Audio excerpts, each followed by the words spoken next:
So acoustic guitars, setting up acoustic guitars and caring for your acoustic guitar, it's important, but it's a little bit different than what you might do for your electric guitar. So today I've come down to Big House Guitars here in Atlanta, Georgia to catch up with my old friend, Ben Calhoun, and we're going to take you through everything you need to know about setting up and maintaining and taking care of your acoustic guitar. And we're also going to talk about some of Ben's pet peeves as a professional guitar tech and repairman. So I brought my Takamine Lawsuit guitar down here today because it needs a little TLC, it needs some love. So we're going to get it set up, playing better, and show you guys the whole process. Yeah, cool. It's the old Martin Takamine. Yeah. So first issue. Okay. We're not at Righteous? No, we're not at Righteous. I have transferred downtown Atlanta, so now I'm at Big House Guitars.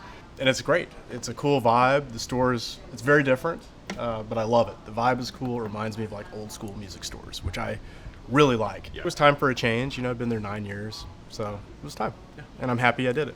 I want to know 5 things that as a professional guitar tech or repairman that you just can't stand. So restringing is the first thing that would drive me nuts. And actually, if you look at this is a good example. There's not enough wraps on it. And there's a really easy way to do that. But I've seen everything you can imagine, from 2 little wraps to the Gibson knot thing. I hate the Gibson knot thing. What is the Gibson knot thing?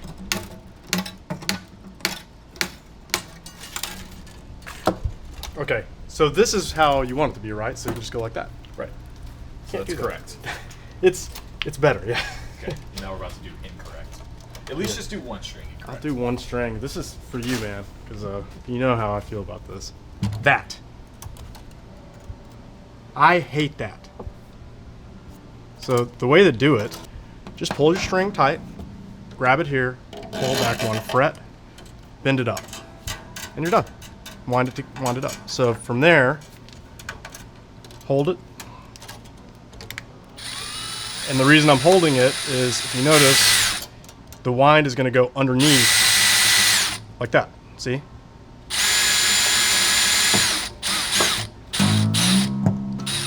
That's the proper way to do it. And because each wind goes underneath, it's locking itself in place. Right? So, and when I get ready to take it off, to restring it,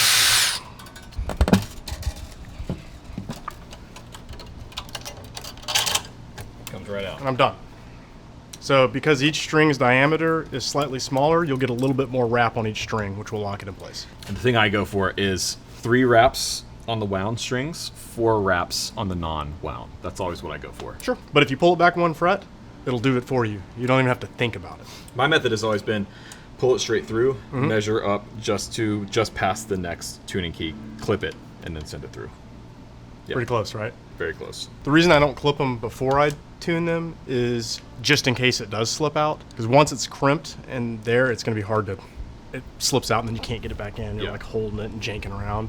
But that's the right way to restring a guitar. If it's a vintage key, you know, say it has the slot and the hole in it, right? So like these style tuning keys, pull the string, again, tight, and cut it. Skip a peg, cut it there. For this one, skip a peg, cut it there. Then you stick it down the hole and rinse and repeat. Also, this Mustang is sick. Oh yeah, it's gnarly. 69, matching headstock. Factory custom color too. It's lavender burst, I think it's called. But yes, it's factory. 1 owner, all original, except for those 4 screws. No, that's Wildberry Pop-Tart. Wildberry Pop-Tart. Yeah. I like it. Next thing on this guitar, if you look at the frets, they're just very corroded or dirty. You know, they're not shiny at all. There's a bunch of different things you can use to clean metal with. I use steel wool, 4/0 steel wool. So that's ultra fine steel wool. It's the finest that I can find. When you're using steel wool, I see this a fair amount. You can't do this, okay? Because there's wood there, and you're gonna scratch it against the grain. I'll hit it like this first, just to knock the surface off.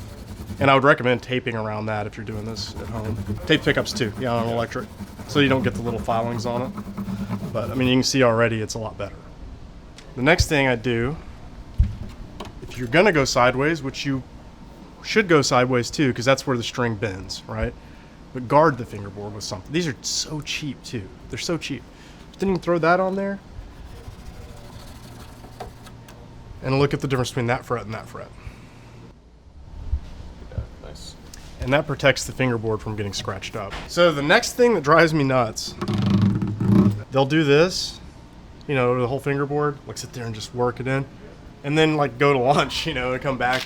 The problem is when you leave this on the fingerboard, the wood is going to absorb it. And think about what's holding that fret in. And it's got a tang that sticks down inside of the wood. That oil gets up underneath it and softens the wood if you leave it on there too long. So it just doesn't make sense to do that. And I don't know where it started, but like I've seen it so much over the years that it's just not good for a guitar. So what I do, just wipe it on, right? And then wipe it off. That looks way better already. Yeah. It's crazy. And you don't have to do this every time you change your strings. It might be a couple times a year, right? You're not trying to saturate the wood. You're just trying to keep it, you know, moisturized. And I imagine that varies for different climates. If you're in a drier climate, probably want to do it a little bit more often. But down here in Georgia, like... Yeah, twice a year at most here probably. And maybe a little more in drier climates. You can kind of tell when a fingerboard looks dry. If you've been playing a while, you probably had a pin pop out when you're trying to restring it. Yep. So the string's actually going to slide up like that. It's not at the bottom of the pin, it'll slide in. So when you put the pin in, right, put it down. If you reach your hand inside, you can actually feel the ball end. It needs to lock in. So that way it doesn't pop out. So if you've got bridge pins popping out, maybe reach in there and just make sure it's seated well. So restringing the guitar, just take all your keys, put the holes like this. Straight through. It's also a good time to clean anything because you can't reach it once the string's on. And I normally wouldn't reuse a string, but this is the same string. So pull it up, crimp it, and now I'm ready to rock it out.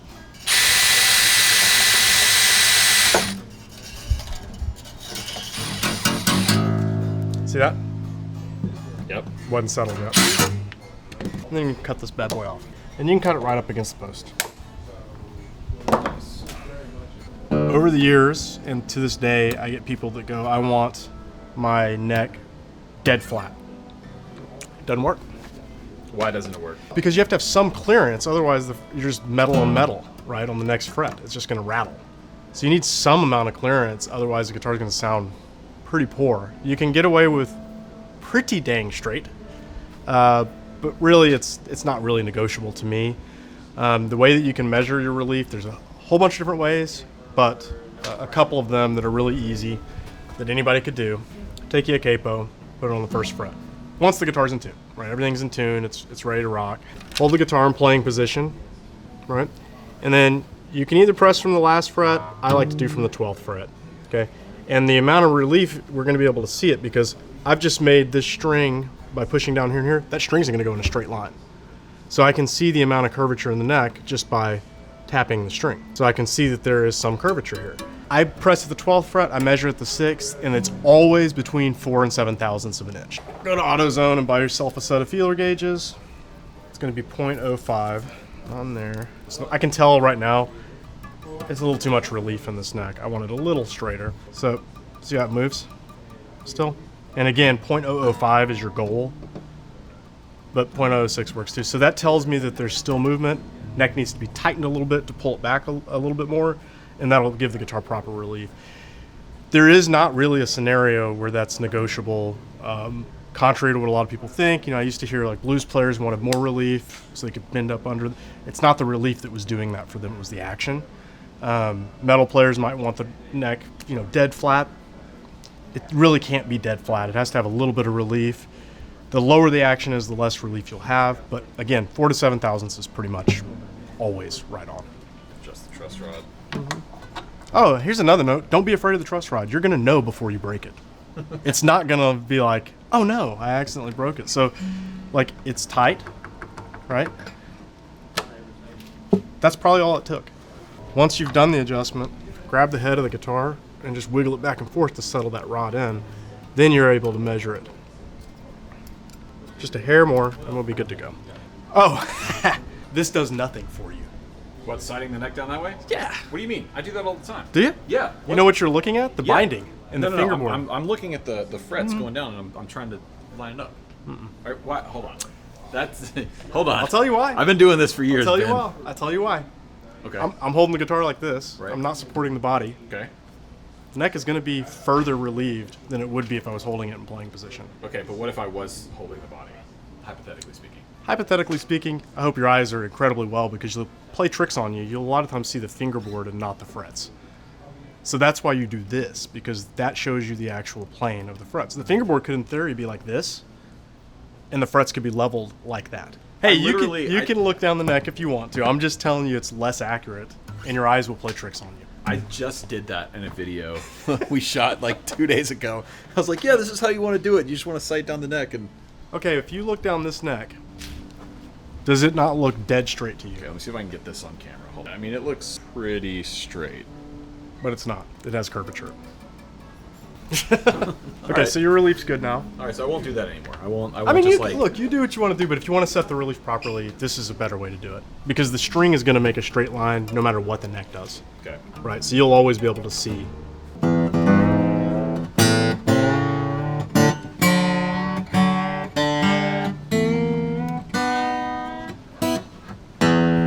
Bunch of different ways to do this too, but whether you use millimeters or inches standard, the idea is I measure at the 12th fret. So these are 32nds of an inch. Ideally you'd be using 64ths if you're using inches, but that's 2 32nds, so 4 64ths. And on this side, and I'm looking at the bottom of the string to the top of the fret. And this is, I'm gonna call it 3 64ths on this side. I like to use 5 64ths on the low E string and then taper over to 4 64ths. That's basically 2 millimeter to 1.5 millimeter roughly.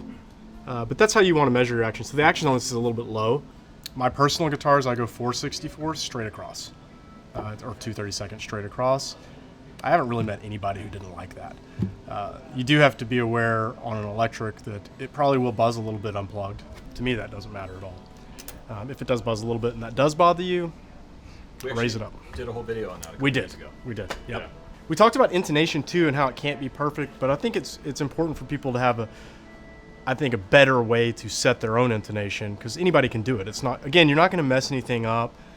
As with any adjustment you make, as long as you pay attention to what you did so that you can undo it, you're good. So if you adjust the truss rod by, a turn and a half, and you know that, and it doesn't work out well, you can always go back to where you started.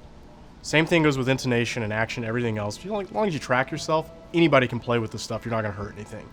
So, intonation. The way that I was explained to this when I was, a younger guy, and the way that a lot of people taught me to set intonation and set harmonics. You probably heard that. A lot of people call it setting harmonics. And what they would do is they would play that 12th fret harmonic, and then they would fret the 12th fret and try to match the note. So the idea is the length of the string would be proper to make the 12th fret fretted note the same as the harmonic or open string. So that's cool, and that is true. But when you're doing a setup, don't just check there, because you have something really big involved now in the nut.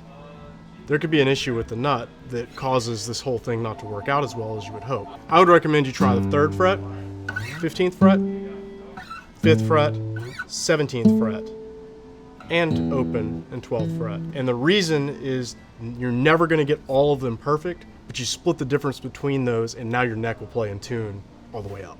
Right. So you do each string like that, and an easy way to remember what you need to do is if it's flat, like when we fret it, if it's flat, I need to shorten the string. So I just think of, if I flatten something, it gets shorter. Got it. So if you remember that, if it's sharp, you lengthen the string. So on a guitar like... Hell yeah. Yeah, that's bright, huh? Yeah. I just sold. So this saddle, if it was flat, I would need to move the saddle this way, thus shortening the string and making that 12th fret line up. Okay, this is actually perfect because it's already there. So I can tell you right now this guitar is not intonated. And the way that I can tell is, you probably noticed on electric guitars, it's usually, well, it's always going to be this, stair stepped up, and then it jumps back and it does it again, right? So anytime I see that higher than that, or this higher than that, and it's not in that angle, I know it's not intonated. If you look at the G string, right? that string is about the same thickness as the core of the low E. And that's why those are always pulled back. The A and the B are also very similar. The D and the E are very similar. So the core wire is what you're intonating from. On an acoustic, you can't see it on this, but you'll notice that this string is wound too.